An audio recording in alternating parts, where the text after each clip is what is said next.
అరణ్యంలోకి ఒక చిన్న పాము చిన్ను సాహసయాత్రకు బయలుదేరింది. తనకు స్నేహితులుగా కాకి, కాలి మరియు మొసలి, మొసు ఉన్నారు. వారు అడవిలోని ప్రతి మూల అన్వేషించాలన్న ఆశతో ప్రయాణం మొదలుపెట్టారు.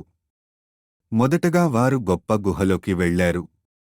అక్కడ పెద్ద పులిరాజు ఉన్నాడు. చిన్ను భయపడకుండా ముందుకు వెళ్ళింది. తన ధైర్యానికి పులిరాజు ఆశ్చర్యపోయాడు. నీ వంటి ధైర్యవంతుల్ని నేను ఎప్పుడూ చూడలేదు అని పులిరాజు చెప్పాడు. ఆ తరువాత వారు జలపాతాల వెనుక ఉన్న రహస్య గుహను కనుగొన్నారు. అక్కడ రత్నాలు, పురాతన వస్తువులు ఉన్నాయి. అయితే ఆ గుహను గోరింకలు కాపాడుతున్నాయి. చిన్ను తన చురుకుతనంతో గోరింకల్ని మాయచేసి రహస్యాన్ని బయటపెట్టింది. చివరికి వారు అడవిలోని అన్ని జంతువులకు ఈ కథను చెబుతారు. అందరూ చిన్నును సాహస వీరుడుగా కీర్తిస్తారు.